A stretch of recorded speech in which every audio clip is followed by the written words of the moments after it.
que cette application provisoire est une sorte de période d'essai?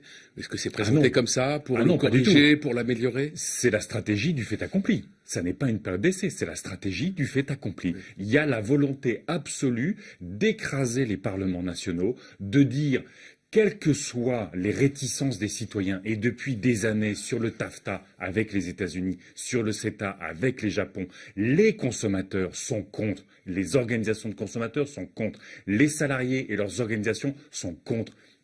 Les organisations de la société civile sont contre. J'étais la semaine dernière à une réunion avec 2 ministres français. La ministre, la secrétaire d'État à l'écologie, le secrétaire d'État au commerce, tout le monde autour de la table, à part le MEDEF, était contre. Et on nous dit, circulez, il n'y a rien à voir. On a bien entendu les risques qu'il y a pour le climat, les risques qu'il y a pour l'agriculture, les risques qu'il y a pour la santé.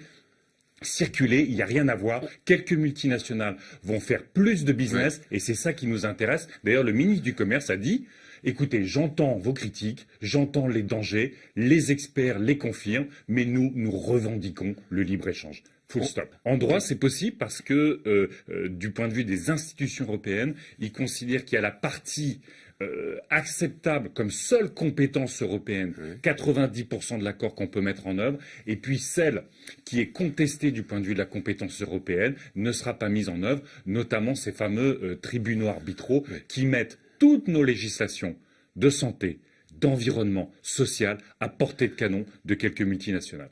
Vous avez parfaitement raison de rappeler la commission d'experts mise en œuvre par Emmanuel Macron, candidat, en disant « Je mets une commission d'experts en place sur le climat, l'environnement, la santé. Si les recommandations sont négatives, je change le traité. » Ce comité d'experts a rendu son rapport. Il dit « Le climat est totalement absent. » Il dit « Il faut absolument contrôler toutes les exportations alimentaires canadiennes. » Souffrance animale. Les animaux sont élevés et grossis à coups d'antibiotiques. Vous avez le saumon transgénique qui n'est absolument pas contrôlé. Donc ils disent il faut mettre en place des contrôles sur les exportations canadiennes. Il faut mettre en place un étiquetage pour les consommateurs européens. Ils disent il faut mettre en place un veto climat tellement le climat n'est pas pris en compte dans cet accord. Vous savez que le Canada, c'est pas seulement des types costauds avec des chemises à carreaux avec un accent rigolo qui coupent du bois.